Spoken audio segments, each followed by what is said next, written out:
Hello friends, I am Vinit and welcomes you at the channel CSE The Education Revolution. And friends, आप लोग इस channel पे यदि नए हैं तो चैनल को सब्सक्राइब कीजिए, लाइक कीजिए एंड अपने फ्रेंड लोग के साथ शेयर भी कीजिए। और हाँ, आप ये भी याद रखिएगा कि सब्सक्राइब करने के साथ साथ उसके बगल में बने हुए बेल आइकन को जरूर प्रेस कीजिएगा, जिससे कि जो भी वीडियो अपलोड हो आपको नोटिफिकेशन तुरंत मिले। गाइज देखिए, आज मैं आप लोगों के साथ एक बहुत ही इंपॉर्टेंट टॉपिक जो कि एप्टीट्यूड का है, मैथ्स का बोलिए, एप्टीट्यूड का, क्वांट सेक्शन का है, परसेंटेज, प्रतिशत, इसको डिस्कस करने जा रहा हूँ। आपको पता होगा कि परसेंटेज ऑलमोस्ट सारे गवर्नमेंट कम्पिटिटिव एग्जाम में पूछे ही जाते हैं। जैसे आप एग्जांपल ले लीजिए, यूपीएससी सीसेट में आता है, स्टेट सिविल सर्विसेज में यदि बीपीएससी को आप कंसीडर कर रहे हैं तो आपका प्री में तो आता ही आता है, साथ ही साथ आपके मेंस में जो स्टैटिस्टिक का पोर्शन होता है उसमें परसेंटेज का बहुत इंपॉर्टेंट रोल होता है। उसके साथ साथ आप गेट लिख रहे हैं, कैट एस्पिरेंट हैं, एसएससी लिख रहे हो, एनडीए दे रहे हो, सीडीएस या बैंकिंग या रेलवे, किसी भी सेक्टर के गवर्नमेंट एग्जाम्स दे रहे हो तो उसमें परसेंटेज के क्वेश्चंस या उसके यूज वाले क्वेश्चंस आते ही हैं। अब देखिए, यूज वाले क्वेश्चंस कैसे, जैसे परसेंटेज के बहुत सारे टॉपिक्स और जो है वो कहाँ पे कवर हो जाता है, आपका लॉस एंड प्रॉफिट में यूज कर लिया जाएगा, रेशियो एंड प्रोपोर्शन में यूज कर लिया जाएगा, स्पीड एंड डिस्टेंस में यूज कर लिया जाएगा। ऐसे बहुत सारे टॉपिक्स है जिसमें परसेंटेज को इन्वॉल्व करके क्वेश्चन बनाया जाता है। तो यदि परसेंटेज आपको नहीं आएगा तो आप वो सारे क्वेश्चन को नहीं कर पाएंगे, इसलिए आपको परसेंटेज का आना बहुत ही इंपॉर्टेंट है। और देखिए, मैं आपको परसेंटेज कंटिन्यू कर रहा हूँ, बहुत ही ईजी वे में आप लोगों को सिखाऊंगा। बस आप लोग वीडियो के साथ बने रहिएगा, जितने लेक्चर्स हैं उनको फॉलो करते जाइएगा और कुछ मार्केट्स के क्वेश्चन या फिर प्रीवियस ईयर्स क्वेश्चन को आप प्रैक्टिस कर लीजिएगा, आप एकदम परफेक्ट हो जाएंगे परसेंटेज में। और एक चीज आप लोग क्या ध्यान रखिएगा, परसेंटेज के लिए जो है आपको टेबल्स बहुत इंपॉर्टेंट है। टेबल्स मीन्स हिंदी में उसको बोले तो पहाड़े, तो पहाड़े आपको आने ही चाहिए। टेबल्स एटलीस्ट मीन्स कम से कम आपको 25 तक आने चाहिए। 25 तक यदि आपके पहाड़े आ रहे हैं, इससे क्या होगा, आपको कैंसिल वगैरह करने में इजी होगा और आपका स्पीड बढ़ेगा। बहुत सारे एग्जाम में कैलकुलेटर अलाउड होते हैं, बट कैलकुलेटर जहां अलाउड नहीं है वहां पे आपका स्पीड कम हो जाएगा। इसलिए आप क्या कीजिए, परसेंटेज के लिए पहाड़े याद रखिए, है ना। बहुत लोगों के साथ ये भी होता है कि उनको अच्छे से टेबल याद नहीं होगा या याद नहीं रहता होगा, तो उसके भी ट्रिक्स हैं। यदि आपको चाहिए कि मैं ट्रिक्स बना दूं पहाड़े पे जिससे आप इजीली याद कर लें, तो आप मेरे को बता दीजिए, सर टेबल का भी ट्रिक बता दीजिए, पहाड़े याद करने का ट्रिक बता दीजिए, मैं उसको बता दूंगा, उससे आप इजीली याद कर लेंगे, है ना। तो आप कमेंट में बताइएगा चाहिए या नहीं। चलिए देखिए, तो स्टार्ट करते हैं आज जो अपना टॉपिक है, प्रतिशत या परसेंटेज, ठीक है ना। अब देखिए, प्रतिशत का मतलब क्या होता है, आपका दिया हुआ है प्रतिशत, ठीक है ना। प्रति मतलब क्या होता है, सिंगल या एक, सिंगल बोल लीजिए, एक बोल लीजिए, ठीक है। और सत, सत मीन्स क्या होता है आपका 100, इसको 100 बोलिए, सैकड़ा बोलिए, सेंचुरी बोलिए, ठीक है ना। तो ये आपका प्रतिशत हुआ, ठीक है। अब देखिए, प्रतिशत मतलब 100 पे जिस चीज को कंसीडर किया जाए, एक को कंसीडर किया जाए, तो वो क्या होगा आपका प्रतिशत, ठीक है ना। इसको इंग्लिश में क्या बोलते हैं, परसेंटेज, ठीक है ना। तो परसेंटेज में देखिए, सेंट मीन्स आप सुने ही होंगे, सेंचुरी वगैरह, 100 जो क्रिकेट में रन्स वगैरह आप लोग पता होगा, ठीक है। और पर मीन्स ईच बोलिए या एक बोलिए, प्रत्येक बोलिए, ठीक है ना। तो ये आपका क्या होगा, परसेंटेज का मीनिंग हुआ, मीन्स 100 के रेस्पेक्ट में, 100 के रेस्पेक्ट में जिस चीज को फाइंड किया जाए वो अपना क्या होगा, परसेंटेज होगा। 100 के रेस्पेक्ट में 1 जो है 1% है, ठीक है ना। तो 100 के रेस्पेक्ट में फाइंड करेंगे। अब देखिए, परसेंटेज तो ये आपका पता चल गया। अब 1% दिया है, 1% दिया हुआ है, तो 1% का क्या मतलब है, एक, कितने में से, 100 में से, 100 में से एक, 1 आउट ऑफ 100, तो ये क्या हुआ 1%, ठीक है। तो परसेंटेज का सिंपल मीनिंग क्या हुआ, 1/100 या 1/100 बोलिए, ठीक है। मान लीजिए आपका क्वेश्चन में दिया हुआ है 10%, या फिर आप सोचिए 10% का मतलब क्या होगा, 10% जो होगा, 10 मतलब 10 और कितने में से, 100 में से, ठीक है ना। 10 इंटू 1/100 कर दीजिए, गुना कर दीजिए 1/100 से, ये प्रतिशत है 1/100। तो यहाँ पे क्या मिल जाएगा, ये कट जाएगा तो आपको मिलेगा 1/10, ठीक है ना। तो ये क्या हुआ 10%। 20% दे दे 20%, तो इसके लिए आपका क्या होगा 20 इंटू 1/100, और इसको डायरेक्ट आप लिख सकते हैं 20/100 भी लिखिए, ठीक है ना। तो ये देखिए कैंसिल होके आपका क्या बनेगा 2/10, और इसको क्या लिख सकते हैं हम लोग 1/5। अब 2/10 देखिए, तो ये 10% का दुगना हो गया, 2 से गुना कर दिए तो ये 20% हो गया। ठीक, अब देखिए आप एग्जाम्पल ले लीजिए, उदाहरण ले लीजिए। मान लीजिए क्वेश्चन पूछा हुआ है कि 4 10 का कितना परसेंट है। ठीक है ना, किसका कितना परसेंट है? 10 का। तो यहाँ पे आपको क्या ध्यान रखा है, किसके बारे में पूछा है? 4 के बारे में, और किसके रिस्पेक्ट में, किसके तुलना में? 10 का। तो क्या कीजिएगा इसके लिए, 4 डिवाइडेड बाई 10, 4/10 इंटू 100% से आप गुना कर दीजिए। ठीक है, तो ये क्या मिलेगा आपका, कट जाएगा 0 0 और 4 इंटू 10 40%। ठीक है ना, तो 4 10 का कितना है, 40%। ठीक है, तो आप इस चीज को क्या ध्यान में रखेंगे कि जब भी आपको पूछा हुआ है कि 4 10 का कितना परसेंट है, या 5 10 का, या किसी भी चीज का, तो जिसके बारे में पूछा है वो नीचे रहेगा, और जिसको पूछा है वो क्या होगा, ऊपर होगा। ठीक है ना, जैसे 4 यहाँ आपका न्यूमरेटर है, ठीक है ना, अंश है, और ये 10 जो है इसका हर है, डिनोमिनेटर है। ठीक है, तो ये 40% हुआ। मान लीजिए अगला एग्जांपल आपसे पूछ दिया कि 10 जो है 4 का कितना परसेंट है। ठीक है ना, 10 4 का कितना परसेंट है। तो अब यहां देखिए किसके बारे में पूछा है, 10 के बारे में, तो 10 क्या होगा, ऊपर होगा। और किसका पूछा है, 4 का, तो 4 नीचे करेंगे और 100% से फिर मल्टीप्लाई कर देंगे। तो ये गुना किए तो ये आपका कट कितना होगा, 25 होगा, और 25 इंटू 10, 25 को 10 से गुना कीजिएगा तो क्या होगा, 250%। ठीक, तो 10 जो है 4 का 250% है। ठीक है, अब अगला एग्जाम्पल ले लीजिए। मान लीजिए ये अपना थर्ड एग्जाम्पल ले लिए। इसमें पूछा हुआ है कि 4 10 से कितना परसेंट कम है। ठीक है ना, कितना परसेंट कम है। ठीक है ना, तो आप ध्यान में रखिए कि क्या पूछा हुआ है, 4 10 से कितना परसेंट कम है। तो कम के बारे में बात चल रहा है, तो पहले क्या आप कीजिएगा कि 4 10 से कितना कम है, तो 4 जो है 10 से 6 कम है, और कम के बारे में बात चल रहा है तो 6 को अपन ऊपर लिखेंगे। और किससे, मतलब किसके तुलना में पूछा है, किसके रेस्पेक्ट में, 10 के रेस्पेक्ट में, तो 10 से अपन डिवाइड करेंगे। तो ये अपना हो गया 6/10 इंटू 100% से इसको गुना कर दीजिए। ठीक है, तो ये क्या होगा आपका, 0 0 कैंसिल होगा और 6 10 जा 60% आ जाएगा। ठीक है ना, तो 4 जो है 10 से 60% कम है। ठीक है, एक और एग्जांपल आप लीजिए। मान लीजिए 10 4 से कितना परसेंट अधिक है।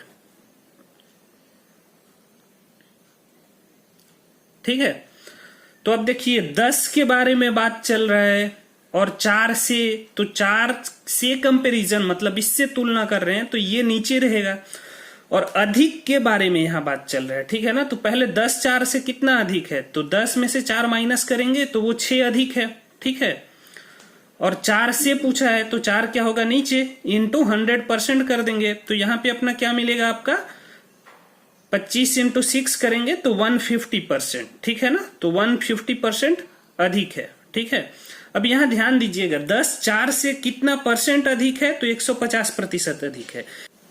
चलिए, इन बेसिक चीजों को तो मैंने आपको समझा दिया। आपको नोटिस क्या करना है कि जब भी आपका भिन्न से, ठीक है ना, भिन्न को क्या करना होगा, प्रतिशत में बदलना होगा। ये परसेंट जो है, परसेंट का सिंबल है प्रतिशत का। ठीक है ना, इसको आपको परसेंट में यदि बदलना है, और भिन्न को क्या बोलते हैं, फ्रैक्शन। ठीक है, तो क्या करेंगे हम लोग, 100 से गुना करेंगे। ठीक है, और दूसरी बात क्या याद रखिएगा कि जब भी परसेंट मतलब प्रतिशत को भिन्न में बदलना है तो क्या करेंगे, 100 से भाग देंगे। ठीक है, इसको 100 से भाग दीजिए। ओके, और इसको क्या बोल सकते हैं, 1/100 से गुना करेंगे। ये दोनों सेम बात है। ठीक है ना, तो भिन्न को प्रतिशत में बदलने के लिए 100 से गुना करेंगे, प्रतिशत को भिन्न में बदलने के लिए 100 से भाग देंगे या 1/100 से गुना करेंगे, दोनों एक ही बात है। ठीक है, जैसे एग्जाम्पल ले लीजिए। मान लीजिए मैं एग्जाम्पल लिया कि 4/5, ये क्या है, एक भिन्न है। ठीक है, इसको आप क्या कीजिए, प्रतिशत में बदलिए। ठीक है, तो क्या कीजिएगा, भिन्न को प्रतिशत में बदलना है तो क्या कीजिएगा, इसको 100 से गुना कर दीजिए। 4/5 को 100 से गुना कीजिए तो ये क्या हो जाएगा आपका, 5 से 100 कटेगा 20, और 20 इंटू 4 कितना आ जाएगा आपका, 80% आएगा। ठीक है ना, अब अगला एग्जाम्पल ले लीजिए। मान लीजिए 6 सही 3/4, ये क्या है, एक मिक्स्ड भिन्न, या इसको क्या बोलते हैं, मिश्रित भिन्न। इसको क्या पूछा है, परसेंटेज में बदलिए। तो उसके लिए क्या कीजिएगा, पहले इसको क्या कीजिएगा, मिक्स्ड फ्रैक्शन को क्या कीजिएगा आप, नॉर्मल फ्रैक्शन में चेंज कीजिएगा। तो उसके लिए क्या करते हैं, देखिए कैसे करते हैं। यदि नहीं आता तो इस चीज को भी आप देख लीजिए। इस 6 और 4 को पहले गुना कीजिए, तो 6 इंटू 4 कितना होगा, 24, 24। और फिर उसमें ये 3 जो है, जो अंश में है, इसको जोड़िए। तो 24 और 3 कितना हो जाएगा आपका, 27। कैसे किए, 6 4 को गुना कीजिए, 24 प्लस 3 27। ये ऊपर लिख लिए, अंश आया, और ये 4 जो है आपका एज इट इज ऐसे ही रहेगा, ठीक है ना। तो अब देखिए क्वेश्चन क्या है, ये 27/4 को परसेंटेज में बदलिए, ठीक है। तो उसके लिए क्या करेंगे, फिर ये भिन्न है, भिन्न को प्रतिशत में बदलना है, तो 100 से गुना कर दीजिए डायरेक्टली। 100 से गुना करेंगे तो यहां से आपका ये कटेगा, 25 आएगा, और 25 इंटू 27 मल्टीप्लाई करेंगे तो ये आपका कितना आ जाएगा, ये आ जाएगा आपका 675%, ठीक है। तो ये आपका ऐसे होगा। अब इसको देखिए, प्रतिशत को बता चुका हूं आपको पहले, प्रतिशत को भिन्न में बदलना है, ठीक है। भिन्न से प्रतिशत में बदलना देख लिए। अब प्रतिशत को भिन्न में, तो क्या बताया था, 100 से भाग दे दीजिए या 1/100 से गुना कर दीजिए। जैसे एग्जाम्पल लीजिए आप, उदाहरण के तौर पे 20% को बोला है कि आप भिन्न में बदलिए, ठीक है ना, भिन्न में बदलिए। तो क्या होगा, 20 को आप 100 से भाग दे दीजिए, तो क्या आएगा आपका 1/5, ठीक है ना। और क्या बोला था, 1/100 से गुना कर दीजिए। दोनों सेम ही बात है, ठीक है ना, ये एक ही है, मैथमेटिकल फॉर्म भी अलग नहीं है, ये सेम है, केवल ऑपरेशन अलग है, ठीक है ना। तो आप क्या कीजिएगा, 20 को 1/100 से गुना भी कीजिएगा तो वही आएगा ना, 1/5 ही आएगा आपका आंसर, ठीक है। अब अगला एग्जाम्पल ले लीजिए। मान लीजिए आपको बोला है कि 0.1 को, ठीक है ना, 0.1% को आप भिन्न में बदलिए। तो क्या कीजिएगा, 0.1 को आप 100 से भाग दे दीजिए। अब देखिए ये 0.1 है, 0.1, 0.1, तो इसको कैसे चेंज करते हैं अपन, यहां पे इधर एक 0 आएगा, ठीक है ना, एक इधर आपका दशमलव है, तो क्या करेंगे, नीचे एक 0 आ जाएगा, क्या आएगा, 1/1000 आ जाएगा डायरेक्ट। तो ये क्या हो गया, भिन्न में बदल गया, ठीक है। चलिए, अब लग रहा है आप लोग को परसेंटेज समझ में आ गया होगा ना, बेसिक मीनिंग तो समझ में आ गया होगा। बाकी बहुत सारे क्वेश्चन हम लोग अलग अलग लेक्चर्स में उसको डिस्कस करेंगे, जिससे आपका अच्छा कमांड आ जाएगा, इसके ऊपर अच्छे से पकड़ पाएंगे और क्वेश्चन को सॉल्व कर पाएंगे, ठीक है। जैसे मान लीजिए कोई बोला आपको 450 मार्क्स मिला, ठीक है ना, आपका कोई एग्जाम है, कितने का है, 500 मार्क्स का, ये टोटल मार्क्स है आपका, कुल अंक, ठीक है ना, 500 है, और आपको मिला 450। तो कोई पूछ दिया कितना परसेंट मार्क्स मिला आपको, तो क्या बताइएगा। यदि आपको नहीं निकालने आएगा तो आप नहीं बताएंगे, इसलिए आप क्या करेंगे, ऐसे कैसे निकालेंगे, देखिए मिला कितना है, 450, तो 450, पेपर था कितने का, आपका एग्जाम था कितने का, 500 का, तो 500 से डिवाइड कीजिए, इंटू 100 से गुना कर दीजिए। तो ये दोनों जीरो गया, और ये 5 से कट कीजिए, तो ये आपका क्या आ जाएगा, 90, ठीक है ना। तो आपको कितने परसेंट मार्क्स मिले, 90%। चलिए इस एग्जाम्पल को डिस्कस कर लेते हैं। मान लीजिए एक क्वेश्चन है, यदि किसी परिवार की मासिक आय सन 2011 में ₹80,000 प्रति माह है। अब देखिए मासिक आय है तो वो मंथली ही दिया है, ठीक है ना, तो प्रति माह नहीं भी लिखा होता तो हमको क्या समझते हैं कि ये 1 महीने का इनकम है, ठीक है ना, 80,000 है।